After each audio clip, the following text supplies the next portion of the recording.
Hey everyone, how's it going? Welcome back to the Above Average podcast, where today we talk to people who are above mindset and action, above average in both. And we have a very fun personality with us who is an Army personnel, fitness influencer. She has other entrepreneurial aspects of her life that hopefully we'll touch on today. We have Callie. Hello. What is going on? How's the mic setup? Do you feel like you can? Yeah, I feel like you it's feel comfortable. good. Can you hear me just fine? I hear you. Do you need it closer to my mouth? No, you're good. Okay. Jokes can be had. Jokes can be had with that statement right there. But oh man, too early at the podcast. That's okay. Already. I can tell you're in the military. You were. Exactly.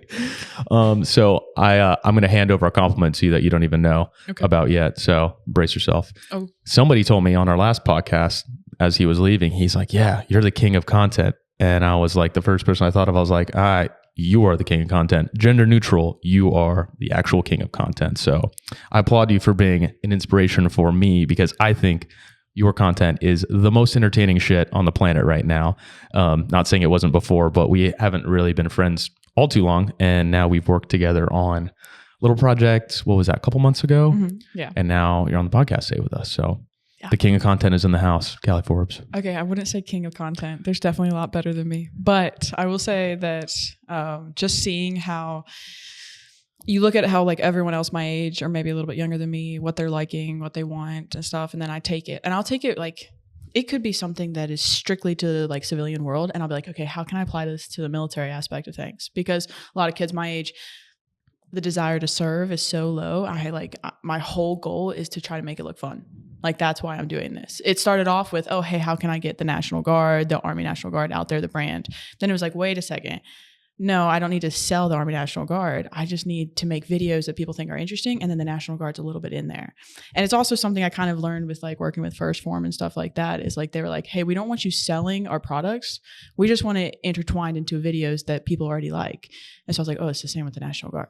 So that is in the lame marketing world that I work in, that is called inbound marketing strategy, where you are making things that are kind of underlining the, it's not as direct, but you're kind of getting that messaging out there, and you're really adding that layer of either depth in your personality or maybe, an actual different tactic behind it. But at the end of the day, we're in a weird time where entertainment value in content and marketing is like substantially higher than it ever has been. It's not advertising anymore. And I don't know, it's just interesting. It's interesting to see what works and why it's been working for like a perspective of like growth and output of content. And I think you do a very good job at it. I appreciate that. I mean, just the last time we saw each other, I was at like, what was it, like 50,000 followers? I don't even remember. I was going to ask the same thing. When was that? I think we filmed in October. Okay. Was it October? Yeah, I think we filmed right in October. before the blast off kind of hit. I remember my first video that got like 10,000 views. I was so excited. I was like, oh my gosh, like this is potential. And then at that point, it was kind of a selfish thing. I was like, oh, views, that's cool. I just got out of a bad relationship, those type of things. And I wanted some type of reassurance. Mm-hmm. That quickly changed because I realized that social media doesn't give you any type of real reassurance. It's all fake. Yeah. And so then whenever like things started growing a little bit, you were like, hey, we'd love to work with you a little bit. I came out here and stuff. And then going back to the everyday life, and I remember the first 100,000 views. I was like, whoa, like 100,000 people saw this.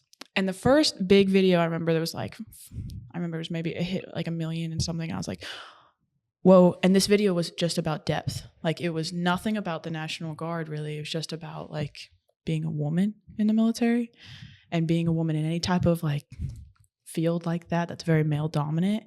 And I mean, everyone hates like the whole like feminism movement and stuff. And I think there's like good and bad to that movement, because I think feminism's kind of like killing masculinity. Mm-hmm. And that's a huge thing to me, but that's a whole nother subject. Anyways, but I remember that video and I was like, wait, I just took and put like myself on the line here. And I said exactly what I felt about this, and people loved it. Mm-hmm. And people are feeling this. And I was like, this is an opportunity to actually like connect with people and put something out there that people are afraid to say. And I'm going to say it. And so like, ever since then, every video I do it's trying to kind of spark some type of like conversation. Let's talk about it. Let's change things from what the status quo is. Because if we leave it at the status quo, nothing grows. So nothing changes. Exactly. So I think it's a really impactful time because people are able to do it easier now than ever before. So people are able to, utilize platforms for free and get creative on their own. And it's honestly, it's almost better that algorithms don't kind of work like they used to, because now it opens up the barrier even more. But on the flip side, like, what are some of the cons to that, in your opinion? Like, there are cons to this, this type of work in general, because everybody kind of lives on social media, and it can warp kind of your perspectives. Like, it's warped my perspective a few times where I'm like, man, why am I feeling down on myself? And it's not necessarily like, I'm like, oh, it's because I'm scrolling, but I'm like, it's because I'm seeing people that are doing really, really well. But the average person isn't like necessarily like going above and beyond every day. And I shouldn't compare myself to the people that are like probably showing their best self only, unfortunately. Yes. And then sometimes like, hey, they're just going to be really good at other shit that I'm not even interested in, but somehow it affected me. Like, what's up with that? It just happens. Yeah. There's a big con that it came very obvious yesterday. I had a very close friend. She does the same thing I did. She was an Arizona National Guard recruiter for a while, and then she got out of that. And she honestly stopped being a recruiter because social media was taking off so well that her possibilities and stuff were endless. She got out of recruiting. She started just doing full-time influencing, and everything looked perfect. And then yesterday she took her own life, and I had a hard time understanding why, because I've never been in that dark of a place before. And it turns out that there's people like that are so focused on the happy, the joyful, the cheerful, that when the darkness comes, they're not ready for it, and they can't take it. And that's heartbreaking in itself, because social media, all we see is the good. So that's a huge thing with my social media, is I'm very vulnerable about how I feel. Like, if I'm mad, if I'm happy, if I'm frustrated, I'm not afraid to like reach out. But everyone else is. Like, that's a huge thing. It's like, how am I supposed to look? And so I think that's a big con, is like this idea of what it's supposed to be and who you're supposed to be. And then when you're not for a moment, you just break. And so that's a big con. Also, oh man, the friends I had before I became this person on Instagram, which I'm not even that big of a person on Instagram, but we're growing, and we're going to keep growing, simply because we're going to keep it real and genuine. But the friends I had before social media were really close, amazing friends of mine. But the minute I started taking off, they like little things would pop up, and they fell away from my life. And whether it was like female NCOs that I was really close friends with, and they just would get bitter and have every type of reason to be upset and angry. And I couldn't understand why. And it turned out because they couldn't be the same type of person that I was, but they wanted the same type of stuff. And so like, that's a con, is like your real friends become very prevalent, and then the not so real friends become very obvious too. Another con, my third, I would say most important con, is just like when you're exhausted and you have all these people, especially with now like coaching I've gotten into and stuff, that are relying on you, that want to talk to you every day and those type of things. And some days you just want to turn your phone off. But social media has become such a big part of your career. It's like, you've got to step past your point of comfortable. I'm comfortable, and do what you need to do with these people. So anyways. Yeah. I think you could probably relate the most to that too, because your job, relies more on that than mine. Yeah. I do feel that when you've got people that are like under your wing, and from an online perspective, they kind of have access to you like as much as they want, or as much as you'll allow. Mm-hmm. And I have 34 people now, and no one's ever texted me at 2 a.m. about, because it's, no, not yet. I get this a lot. Really? Oh my gosh, midnight calls all the time. When I was in Europe, at the time difference, I had people texting me at what my time was 2, which is like, I think 8 here, okay, which still is late.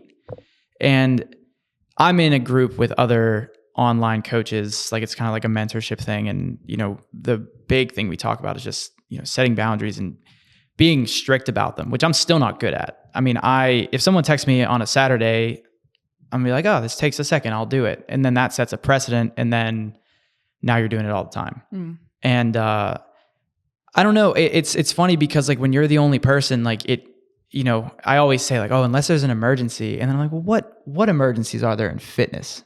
There's none. Like there's no reason. I don't think there shouldn't be a reason why someone is going to need me on a Saturday night about something related to their programming, True. Support wise, I think there is there are some blurred lines where people maybe lean on me more about other things than they probably should or need to. And I don't really promote that as a part of my business. It's just kind of like who I am. It's like, okay, I'll listen. I'll listen to you. Like I'm here to hear, like to, whatever you need to tell me, you can just bounce it off me, whatever, that's fine. And that's a whole other thing too, because sometimes people tell me things that I can't really help them with, but they just want an outlet, and that will affect you. Yeah. I don't remember what it was specifically, but someone told me something once that was like, it was kind of heavy, and I had this whole conversation with them on the phone, and I came out of it and I was like, fuck, I got to take a step back from this. Like, I don't think I can do anything for the rest of the day, because now I've got that I have to absorb that wasn't even a part of my day. And I don't know. I mean, it's fine, but still things do by extension just affect you in a weird way. Yeah. No, you do like lifestyle coaching and anything. Like, what is your coaching? So it's, generally speaking, I mean, I market to former athletes just because I'm a former athlete. And the major problem is that people that play sports for, their entire lives, if they don't find an outlet to transition to, like I went into lifting and CrossFit and all that different type of stuff.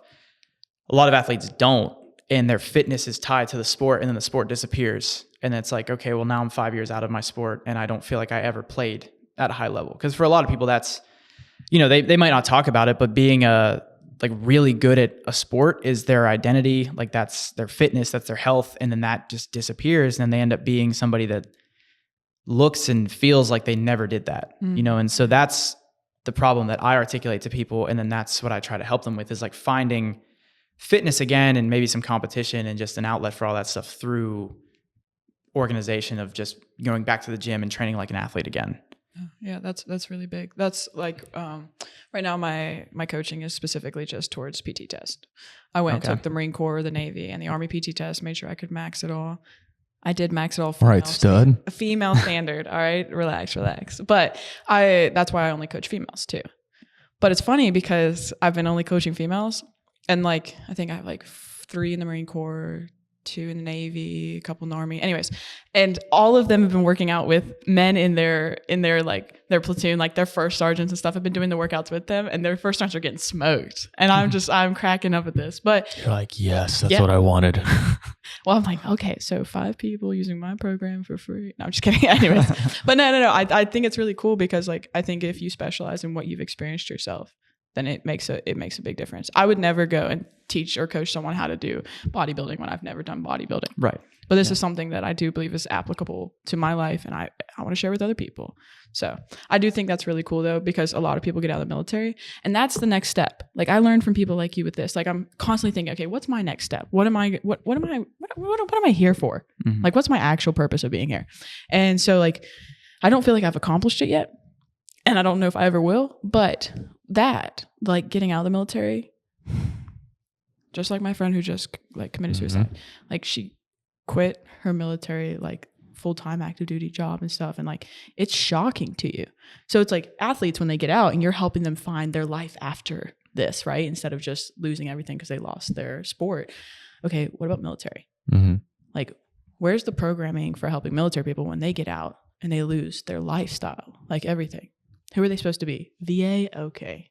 We all know about the VA. But like, I don't know what it's supposed to be, but something's going to come. We'll figure out something that's going to help, because I think that's like a huge thing, is life after the military. No, I mean, I was going to say like, it's a huge thing. And like, there's a weird level of guilt. Like when I got out, and even before I got out, like I still had guilt getting out. Like, why do I have guilt getting out? I did my normal contract that I was supposed to do.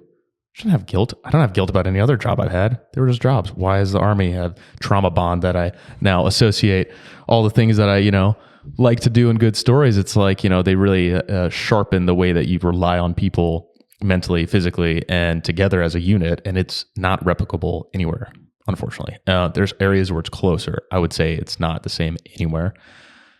I haven't tried anything else yet. It's like I haven't been in like the FBI or something, like maybe there's ways that they replicate it there. I'm sure there is, but at the. I don't know. You guys tell us, any FBI agents watching? You want to be on the podcast? Watch. I'm just gonna get hit it with a recruiter instead.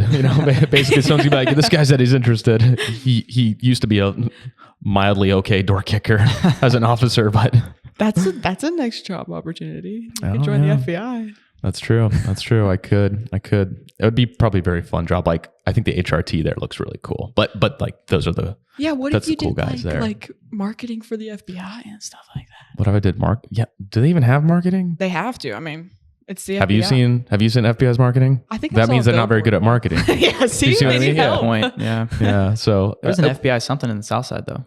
There's a I think there is an office here. Yeah, I do have one friend. I can't put her name in here yet, but she just joined, and there is one here, and she purposely didn't come back to Pittsburgh area because they don't recommend that. They want you to not basically like if you grew up in the same town and then you're working as a special agent, they don't really need you to like know everybody there and everybody knows you, and now you're doing a little bit of a secretive job. It's probably not ideal. So Yes. she had moved, but yeah, she had given me some insight. But yeah.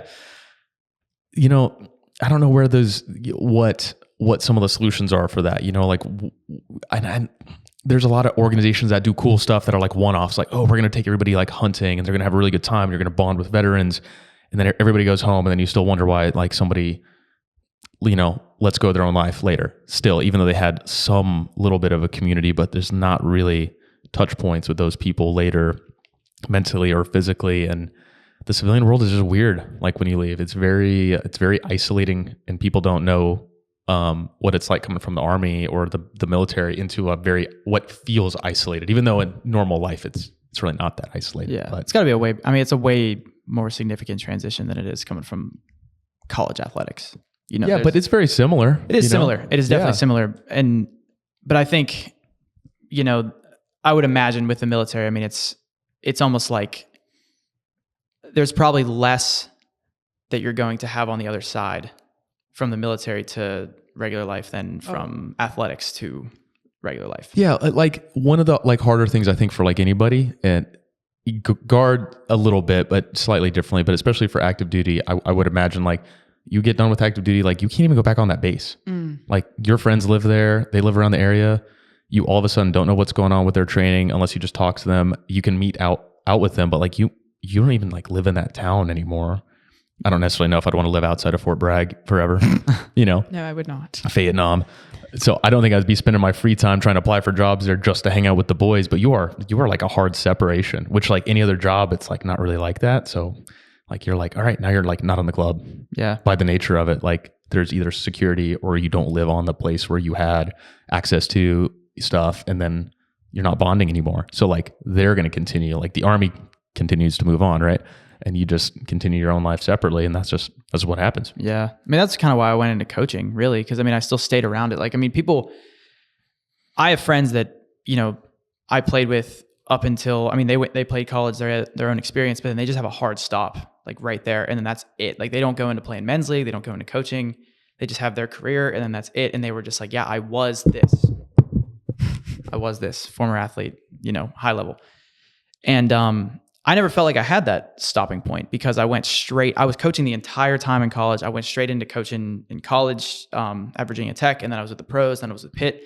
So I'm around it still. Like, I still do coaching, so I'm still involved in the game. But there's plenty of people that maybe aren't coaches. Like not everyone that played at a high level just because they were a good athlete makes them a good coach. And so then you don't have that ability to then go and coach the sport that you played. And so then that's a whole other thing as well. And I find it interesting because I talk about that problem, but I didn't really have that problem. Yeah. And so for a while I was putting it out there, not knowing if it was going to resonate with anybody. And then people will message me and be like, yeah, I know. I feel like you're talking to me. Yeah. I'm like, well, that means I'm doing something right. I'm nailing some kind of message somewhere. So, there's transitions. I think I was never good at them.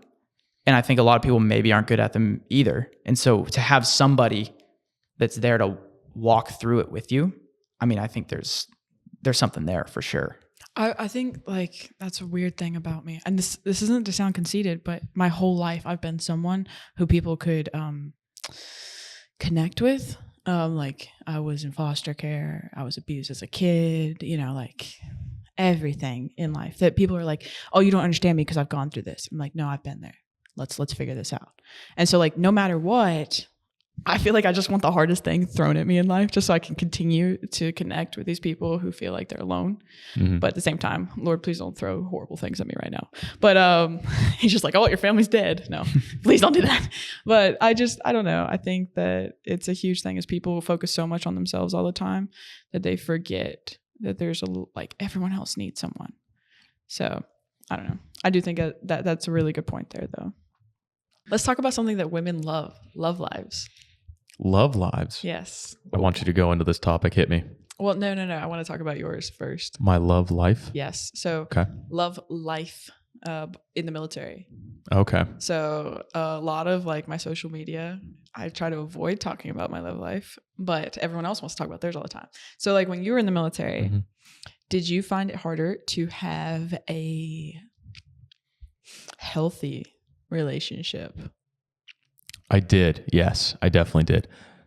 Significant other, right? Or do you just mean relationships in general? So friendships too, or you know what? Yeah, hit both. hand in hand. Because love is, friendships too. So yeah, I freaking love the homies. No, I think I did. I think one thing that was a problem was some parts of unrelatability of work and then distance.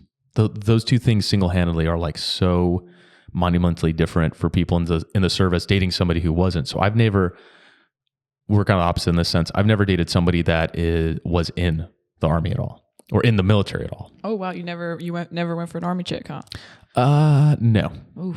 Never gone for an Army chick. And I'm trying to think. I don't even think I went on any dates with anybody in any of the services ever. Ever? No, I think I was strictly a civilian that I can like recall, because there was periods of being single where I was going on dates. None of them were ever anybody in the service. So have you ever dated anyone in the military? No. Okay. I don't mean to leave you out of this one. No, it's okay. No, I mean this is outside my scope here, but well, did you always find yourself dating like athletes, like female athletes? No, actually. I mean, I've only ever really been in like 2 relationships. I mean, like currently, and then there was one ain't got a few no years time. ago. Hey, now. I was always just kind of like, I mean, coaching wise, or I left Pittsburgh, went to Westchester. I was on the other side of the state. I was only there for a year, and then I went to Virginia Tech. I was there for 12 weeks or maybe less. And so there was a point in time where I was kind of just all over the place, not really staying in one place. Then I came back to Pittsburgh, and then I was like, from there, it was 2019, I was working at a gym, and then the girl that I dated was a member there. And then, which was fine. Like, I mean, it was because it was like a group setting. Like, I mean, it wasn't like personal training. Like, she wasn't like a client of mine, which I haven't worked in a gym in a long time, but I don't think I would even do that anyway, because I feel like that's not the best move. With this might have been maybe a subconscious thing too, but like I was freelance photography video person, and all of my jobs I've worked, I've never dated anybody I worked with, or like if they shot with me, I never dated them. Like if they were like a model or whatever for something, and it wasn't like a hard separation, like deliberately, but I was like, oh, within the setting of we are working together, however long that working is, we are not talking outside of like, we can be friends, but we are not talking. So it wasn't the reputation of some video people or photographers can be like, oh, that's a way as an entry point to talk to girls. And I was like, oh, I'll talk to them as a professional. So I think maybe I'd done that in the Army subconsciously, but also I joined the infantry before I worked with women. Oh, yeah. Do you remember that time? Yeah. So you're a little younger than me, just by a little, 1 year or 2 or several. A decade. But when I joined the infantry, I mean, I didn't work with women for several years. I mean, it was only the last couple of years in the Army that I worked with women at all, because I was in a light infantry unit. So my job training, no women. Deployment, no women. We had like a couple attachments of people here and there, but honestly, we were still very just guys. And so the opportunity didn't arise. And then if it did, it was like one woman, female, would be attached with us or whatever. And it was like, you would hear like 20 dudes say, I'm going to go try to talk to her. So it was sort of like in my brain being an officer for one. And then hearing that, I was like, I'm not going to just accidentally cause drama by attempting this remarkably bad decision. Yeah. I'm a target for getting myself in trouble as an officer, and just the fact that, it's an Army personnel in general. So I think I just was like, my brain just turned it off. It's very interesting. I feel like military women are more drawn to pursue someone in the branches than men are. I think so. Yeah. I think it tends to be that way. More people alike, like me, personality wise, officer and enlisted, none of them dated anybody like in the military, like none of them, but some of them, I mean, other people did, but I would say they were just like not as similar in personality to me, or lifestyle or something. The Guard has different personality types that are kind of like there. Yes. No, I think it's the same with women athletes too, though. Like some of my friends are like CrossFit Games athletes, and like they have to date athletes or military men, and so it's like it's very interesting because I can't think of a single one right now that's not dating an athlete or a military guy. To all my guys that will come across this that used to work with me, and there's somebody for everybody out there.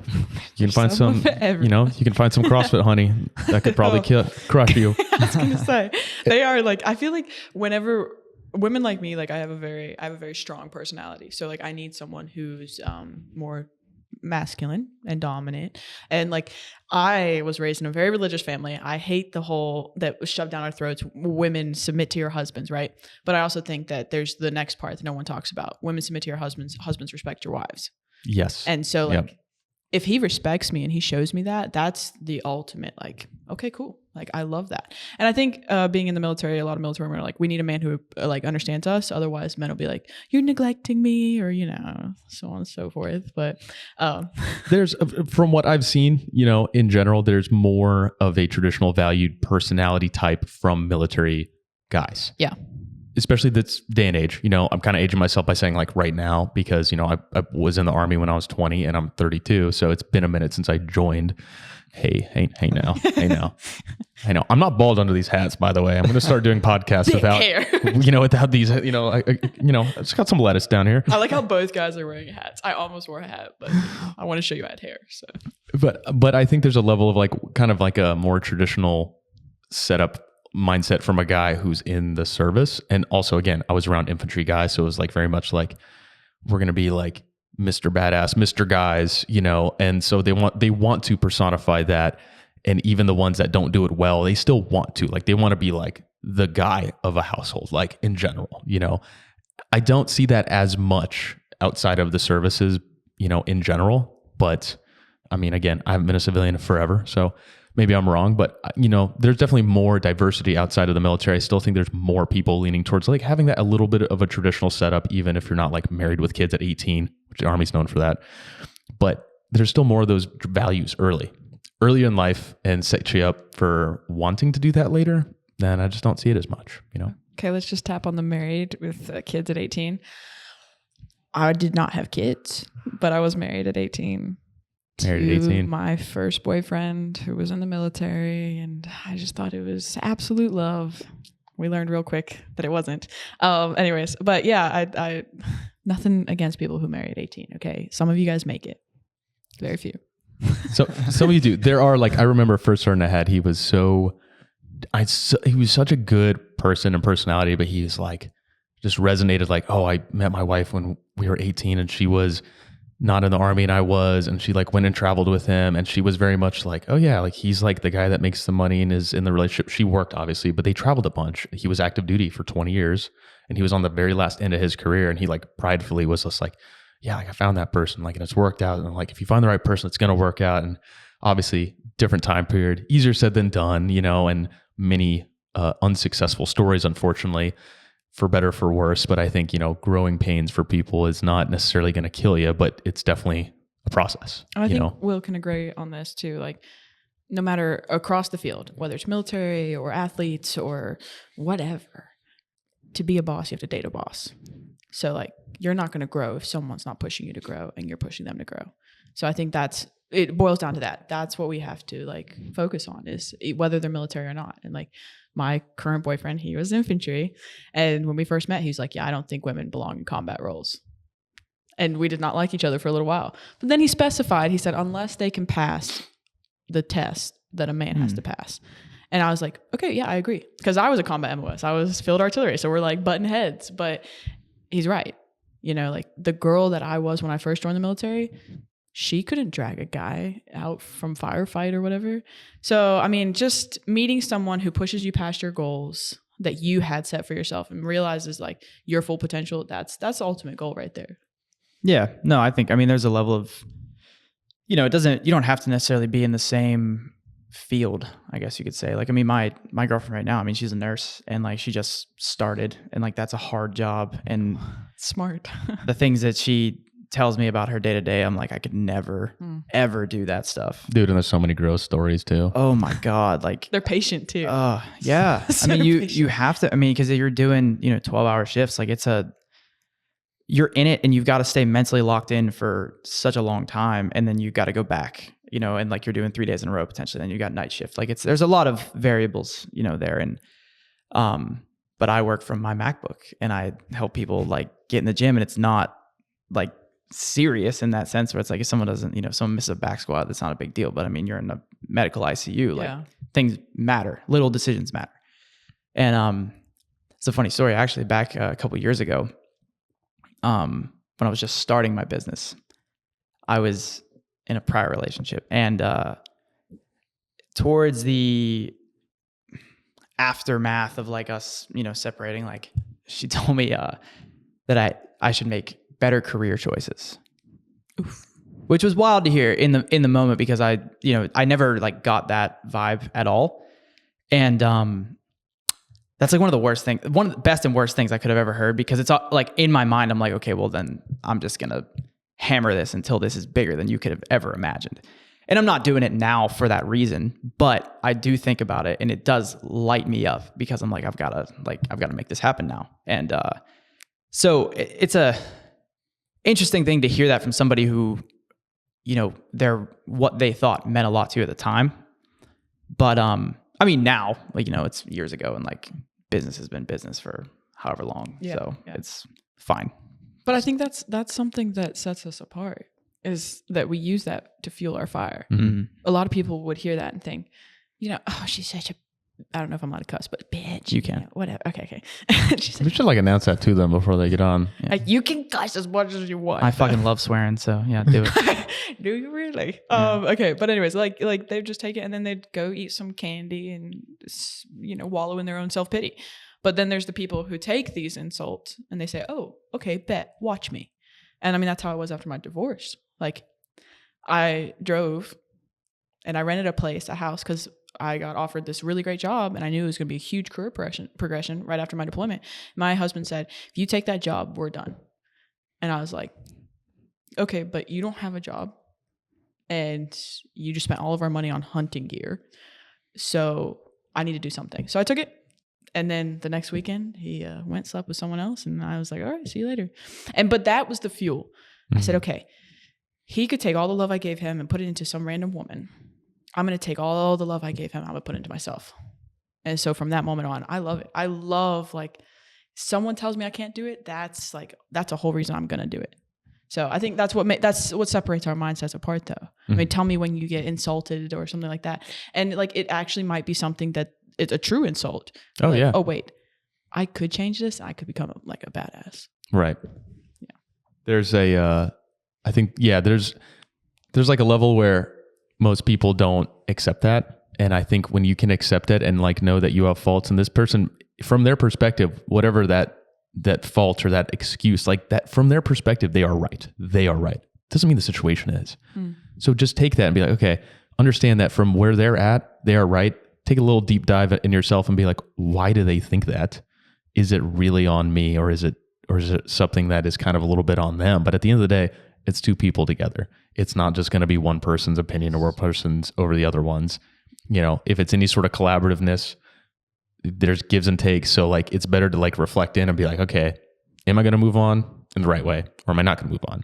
That's still up to you. You are then the deciding factor for your own brain at that point, whether or not that person did you wrong, you can choose to make use of that time and that process. Yeah. I think there's two different ways it can kind of happen too. Cause one way is, like in the example that I just gave, where, I mean, it's kind of like an insult, and it's not meant to be like a productive criticism. Like, it's just kind of a jab, but there've been plenty of times where I, as a player, like had a head coach tell me, like upon meeting me, he was like, well, there's obviously no pro career for you. And I was like, okay. Ouch. But that right there that's not him saying it.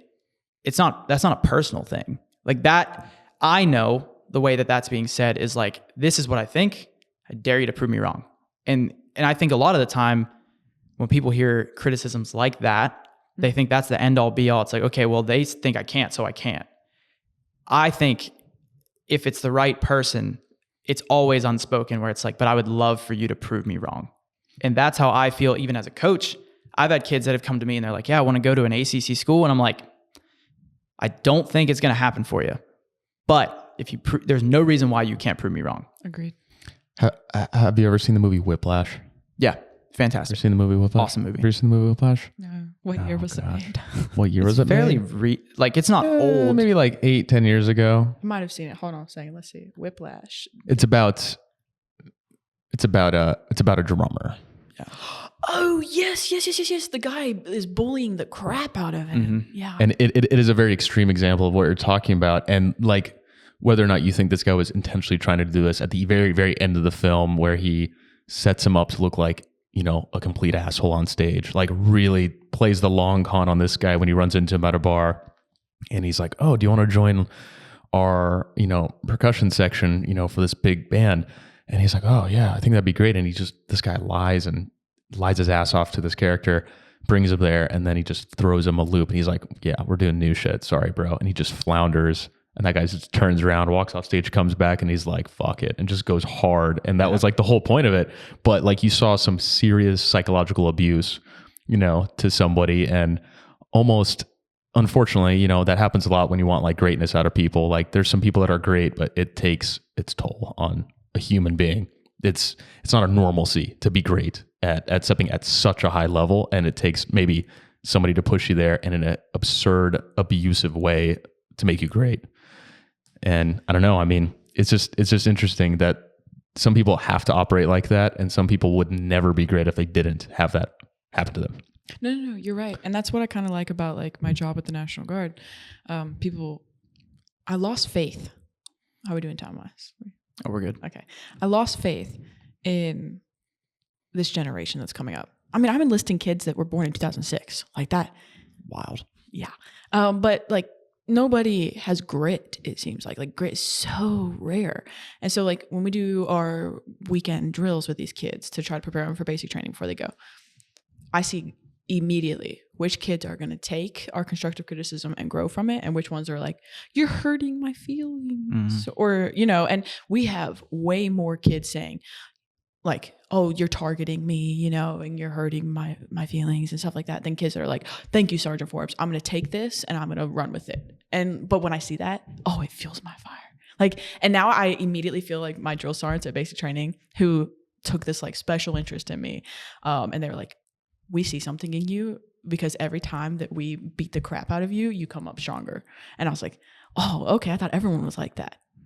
I guess they're not. No. But I do like the fact that my job lets me see some, because I'm like, there's hope. You know? I know, like I go through this and I do get like frustrated. Like if I talk to my girlfriend, I read something in the news or see something dumb, you know, I just think deep down, I was like, you know, there's all these memes about like all the GWOT guys are going to have to come back in, you know, and all these funny things. And like when you see certain parts of the other generations coming up, like it sounds bad, but the first thought in my head is I'm like, dude, am I going to have to go back to fight a war? Like, who else is going to do this in the future? I'm like, do I have to be that guy? Apparently, I'm going to eventually be too old and crippled, as you heard from my hip popping earlier. You know? I don't know if that was a pop. That was like a crack. Yeah. Dislocation. I don't know if it went back in. Yeah. Thank you to the Army for that one.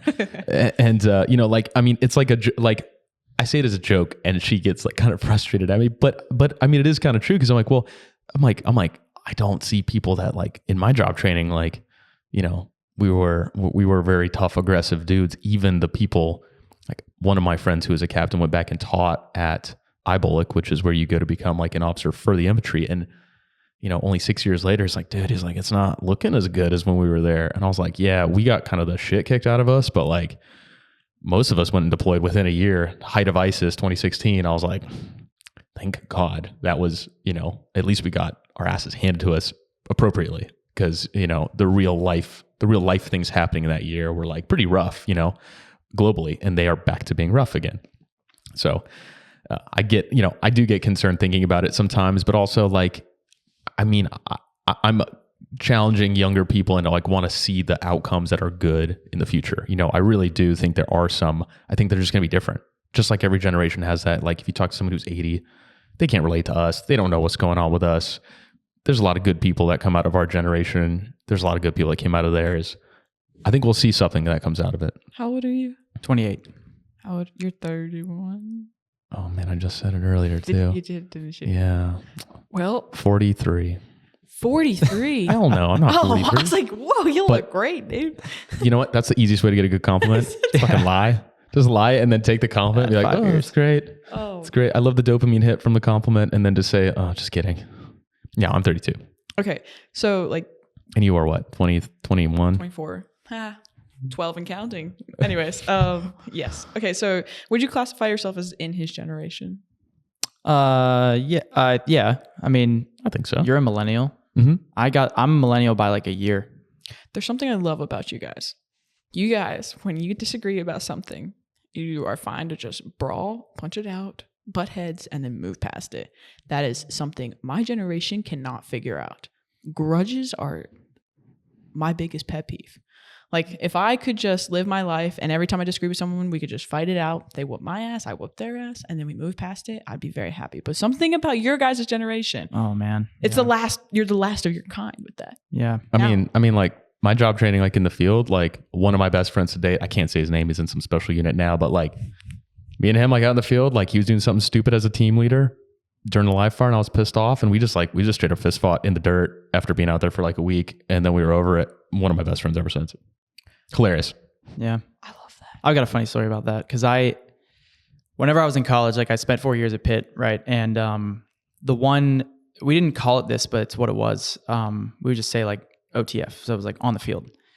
And so the idea was that it was pretty cutthroat, in training and stuff. And so occasionally you're going to, have issues on the field and you deal with it on the field. But the second you cross the line, you're not soccer players anymore. Like you're back to being a team. Cause like in inter squad, you're going to be, on different teams, whatever, and people get pissed off and it is what it is. And so then I transferred as a fifth year to another school. Okay. And I was the new guy coming in from Division I school, went to Division II. And I was the oldest person there because I was 23-year-old fifth year and everyone else is, between 18 and 21. And I could not believe the difference between like just me and 3 years later.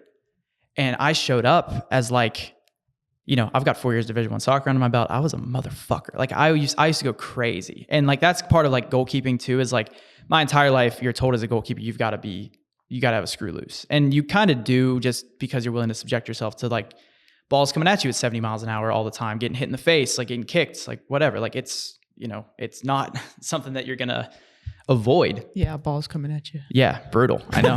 And but so then I show up there and like I'm there day 3 and I'm ripping into people and no one there had heard that before or dealt with that before.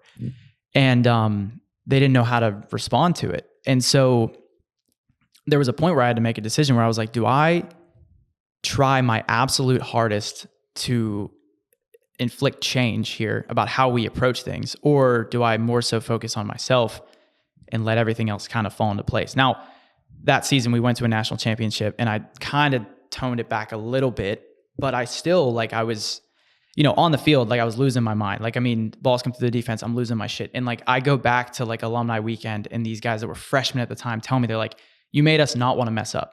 Mm-hmm. Like this one kid told this story multiple times where he was like, corner came in, didn't defend it properly. And I went and grabbed somebody by the shoulders. And I was like, don't ever let that happen again. And I don't remember doing that. It's probably something that I did, but heat of the moment, you're like, yeah, you're just freaking out. And it's never personal. And I told those guys that I'm like, this is not about like, we're going to be friends after this. But right now, like between the whistles, like this is how it has to be. And they all at the time, I don't think they enjoyed it that much. But now I talk to them and they're like, we don't have anything like that anymore. Like that, it was just such a experience that they didn't have.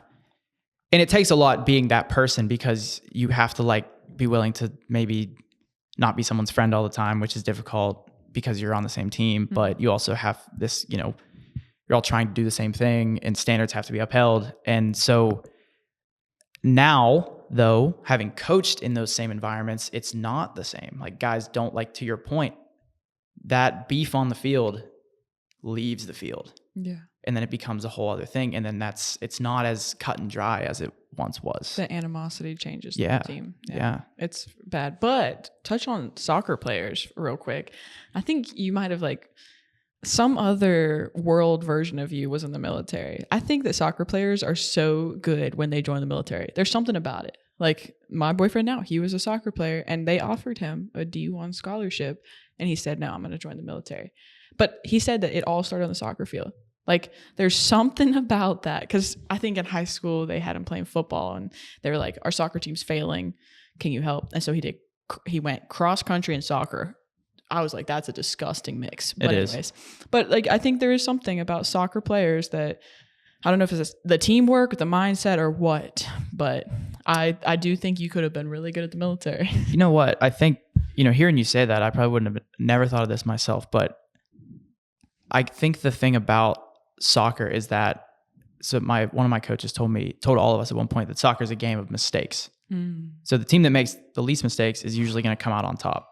But the thing is like, you know, football, baseball, basketball, there's a lot of stoppages where soccer doesn't stop unless you could have an injury, which maybe kills like 2 minutes, where you're able to go over to the sideline and like have like a little bit of a meeting, but you don't get pauses. There's no timeouts. So you have to, when mistakes do happen, most people's reaction is like, what the fuck? Like, they want to lose their mind. Like, they want to make it about that mistake.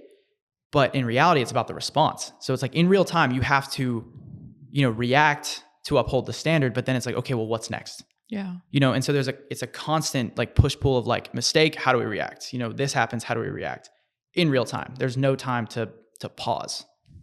And I mean, I don't know if that's the point you're trying to make, but I feel like in a military setting, I mean, if you're, and again, I'm speculating here, but when you're out there, like you've said, like you've got plan A and then plan A never works. And then you got to go to plan B, C, whatever. And so you have to, it's like that on the fly of just dealing with whatever comes next. No, that's true. Yeah. Like, in the Army specifically, you know, like there's plans and contingency plans. And, you know, I mean, it starts with like a playbook, like there's like SOPs, like systems and procedures of doing all sorts of shit. Like the Army's always had that. We've always had doctrine, whereas like the Navy SEALs never had doctrine until like 9/11 happened. Like they were very, you know, different in how they operated, even as a tier 1 or 2 unit. And we always have had doctrine since being, you know, in some of our earliest wars. And so doctrine is like your starting point. And even in doctrine, like we were taught like, all right, that's your plan. You brief it to hire, you brief it to your guys, and that's what you start with. And then if you are smart enough, and this is also briefed, like brief your backup plan, because you need to have one. We need to hear it. And then you probably will have another backup plan from there. Yeah. And that's kind of on you as like a leadership person to do and to maintain, because most things don't go right in any sort of operation. Like there will be something, and you know, most times it's comms, as I've learned, like, oh, the radios don't work. That's an always guaranteed thing. That's like such an easy thing that you're like, that's never going to work, you know? But sometimes there's other stuff that happens. You're like, I wasn't thinking that was going to happen. Oh, we blew out a Humvee tire. We're not even driving it. What the hell happened? You know, something goofy. And so I think you have to be adaptable, specifically in the Army, because you have big logistical movements and, you know, you pack and go your stuff on the ground frequently. Like that's what we practice. And that's, you know, that's not conducive to every organization in services either, but that's very much how we have to operate. So everybody that's in it kind of has to join along that game of like, you're going to FITFO this, you're going to figure it the fuck out and, you know, kind of move forward with whatever's going on. Like you just got to. Yeah. So I think your adaptability as, you know, a trait from your athletic background is very, very much relatable to like usefulness in like the jobs that we do. Yeah. That's something that's always in my mind too, because hearing you talk about the military and stuff, and then I'm over here talking about sports, I'm like, it's not there, you know, comparably speaking, there's a very different level of risk, obviously. But and in my mind, I'm always like, it's not life or death, like it's not the same thing. But I know that there's like, you know, the team component of things. Because I mean, there's books written about, you know, from the SEALs to highest level professional teams of how they operate. And there are similarities in there, like with flow states and just getting on the same page as people. Like there is obviously different levels of like what's at stake. But at the same time, you have humans regardless. So, I mean, everyone has to operate with the same hardware, and that's like, well, what can you take from this to apply here in different contexts? And to be frank, and you know this probably from talking to me, but most jobs in the Army are just like jobs. They're not going to be mega high stakes. And the Army might treat it as such because what it is a chain reaction of like, well, this guy's little job as a cook is not so little because food has to get out to people that are doing stuff. And maybe it's not important one-off one day, but what if it's like that one critical mission or like something like that, or there is a supply chain issue that does happen later. Like that's a big deal. So that's why it becomes a culture instead of just like most guys aren't Mr. Door Kicker guys. Most aren't. That's a good point. My mind goes when I think military, I think active duty. Like that's just how, like that's what I think of. But obviously there is a lot more to it than just that. Like there's people that do all kinds of things. Hey man, we got some badass accountants and like I was going to say, okay, vouching over here for National Guard. Like the statistics on it are like National Guard deploys more than active duty does. So more active duty guys are sitting in motor pools collecting oil pans than National Guard guys are doing nothing with their life, because National Guard's 1 weekend a month other than full-time jobs like mine and stuff. But like, I mean, I think across the board, National Guard and active duty, it's not all cool guy shit. Like, especially like with my boyfriend going into that world, the cool guy world, I'm like, oh shit, like you're going to actually do stuff we see in the movies. And I'm like, every civilian thinks that we're all doing cool stuff, when really it's like, no, actually I went and sat in the desert for like 8 months and then pulled security at a gate. Yeah, like I watch people pee more than I've like, been in a combat potential situation. Yeah. There's a urinalysis test that we have to do every month that's randomized, and depending on the unit, this kind of varies, but somebody has to evaluate it, and people do. And you just get assigned as an officer or like an NCO that you're like, someone's got to run the, that test today with 100 people. Yeah. For not being how not cool is that? Yeah. Did you ever expect to do that? Hell no. I didn't expect I'd be doing that. How many PPs you watch in I athletics? None. I haven't seen any. See, I've gotten drug tested. I've had someone watch me, but no. So for being a not gay female, I've seen absurdly large amount of vaginas. I don't know if I'm allowed to say that word either, but like, no, seriously, because like as a female, I get tasked out to every single anything that involves female, because especially higher up in rank, as you know, it's so rare to find a higher enlisted female. Mm-hmm. Higher officer females are more common because a lot more girls go through college and stuff like that. But like for me to stay enlisted and stuff, I looked at the state. We don't have a female sergeant major, a single one in the whole state. Wow. So it's kind of crazy. Yeah. But we've got a female general, we've got female colonels and stuff like that. Right. So for the enlisted side of things, which most people are lower enlisted. Yeah. So where's their like voucher female wise, And I mean, I just simply say, I'm not like, oh, we need to always have so many women and everything like that. But like being a girl, I didn't have any females that were above me watching out for me as I was trying to find my way up the rank. Which is really important. Because like, I mean, the first time I worked with a female in the Army at all was an officer that came in, and she went to IBOLC, and she was a PL and I was an XO. And my boss was like, yeah, you're going to like square her away, right? And I was like, yep. Okay. That just means like I need to teach her shit. And she came to us before she went to her job training too. So she was definitely new, and she was in a unit of all dudes. And, I mean, I honestly didn't give a shit. Like I talked to her the first time and I was like, can you like do all the stuff that we needed to do? And she's like, I could do this, this, and this, and this, and this. And I was like, okay, well then you're fine. And then that was it. And she got treated like anybody else. That's good. That's really good, especially for infantry world. Like, yeah. I remember I reported my duty station the first time I showed up, and I think he was an E5. He's like a chunky guy. I was like, oh my gosh, what have I got myself into? But anyways, I walk up to him. He goes, well, you're our first female. He's like, all females are either bitches, whores, or goody two shoes. Which one are you going to be? Whoa. And I was like, probably a mixture of all three. So see, and the. No. Actually, I take that back. Not all three. Forget the whore part. I'm gonna be a bitch and a goody two shoes. Whoa. And like what is like I had a handful of guys. So like I didn't protect this girl overly for any specific reason because she's a girl, but I knew there's a level of NCO with CIBs, like been in combat. They're gonna have opinions. about her? Are they going to like kind of shit talk? And I'm like, well, there's a level of that's normal because I got shit talked when I was new, but it shouldn't be sexist, out of the ordinary. And come to find out, like the worst personality people that I had heard through the grapevine, because it didn't tell me because I was an officer, Right. but like I was friendly with them because I'd been with that unit a lot, but I'd heard it through the grapevine. And, I just strategically was like, all right, the platoon that she's going to be paired with, I'm like, I'm going to put you guys on a PT test program for this weekend. It was random, and she's going to lead it because this girl could kick the piss out of everybody. She was a really good runner and rucker. So I'm like, what happened to me when I was new in the unit was like, they saw me as a scrawny kid that looks like he doesn't even need to shave and I'm their boss. Still very true. But at the time I was like, okay, like what's my strengths? And I learned like when you get like poked at, just like you'd learn as an athlete, like poke back. But as an officer, you can't just like make fun of your guys. You just look like an idiot.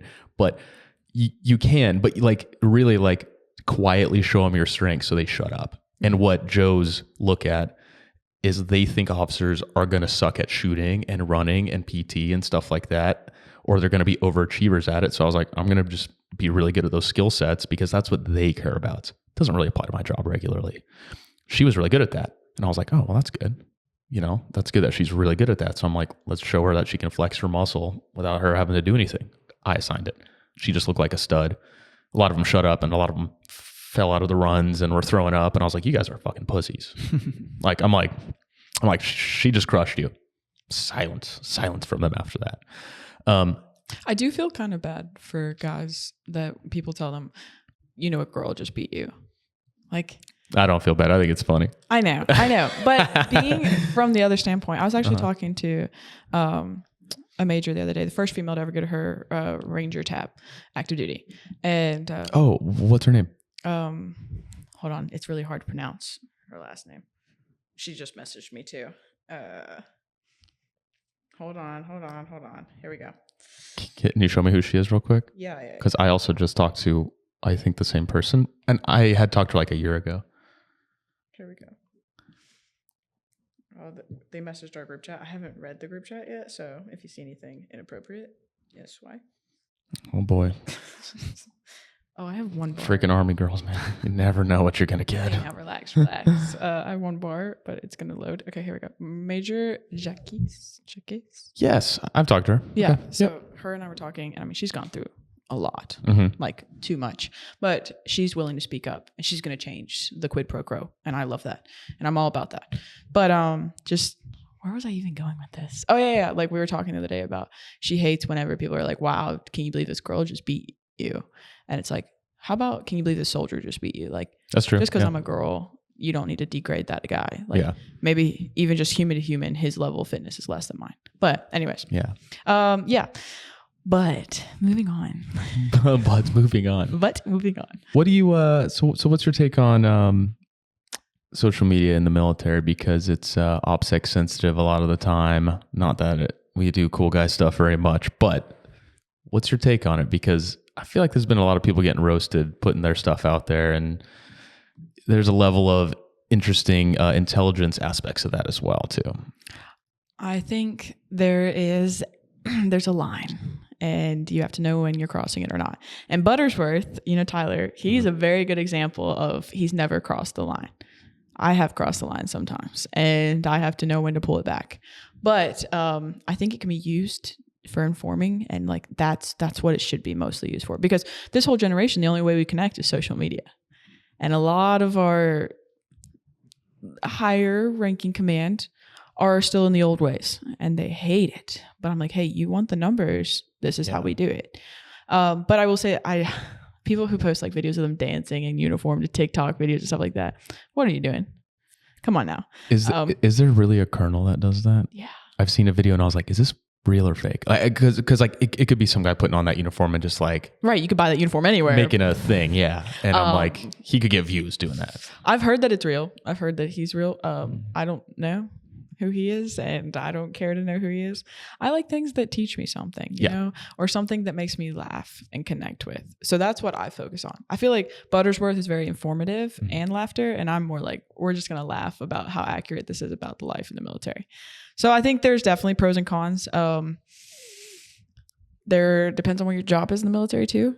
I think there's some people that can't have social media at all, like if you want to do your job well. And then unfortunately I'm on the marketing side of things in my job of my realm of things, but it's brought so much to my life. If it wasn't for social media, I'd never met you guys. I'd never met my friends over on the West Coast. You know, I don't know a weekend that I haven't traveled somewhere in the past year and a half, 2 years. So it's like, and it's all because of social media. Mm-hmm. So I owe a lot to social media, but I mean, obviously social media didn't do it for me. Who I am did it for me. But at the same time, I think that it can also take away from who you are, your core. And just the other day, I had a female I was very close with, and we happened to fall apart. And she said, I feel like you're just not genuine or whatever. And I was thinking, I took that, like what we were talking about insults earlier, I took it and I reflected for like a week. I was like, okay, am I not genuine? Am I not real? Like, have I been fake about this? And I talked to like my closest family members. I was like, do you guys think that I'm a different person? And they're like, Callie, one thing about you is you're the same person across the board. I do not hide. I mean, you know how people act one way around their parents and then another around their friends? No, I am the exact same. But that's because my dad raised me that way. Right. You know, to never be ashamed of who I am. And if I do the right thing, there's no reason. So, I mean, I think it's good and bad. It just depends on where you're at and how you see it and how you use it. Because there are some men that are recruiters, I would say you don't need social media. But most of the time it can be a very useful tool.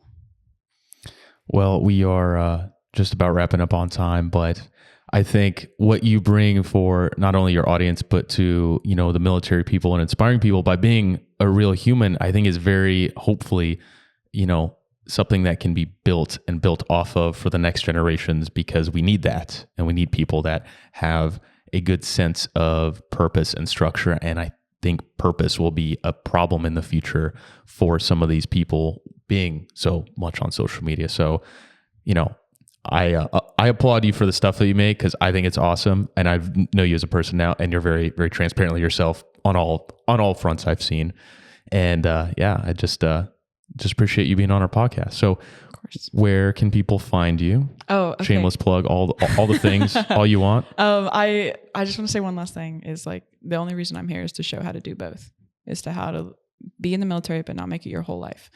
Also be who you want to be. So like, you didn't join the military and you found your niche.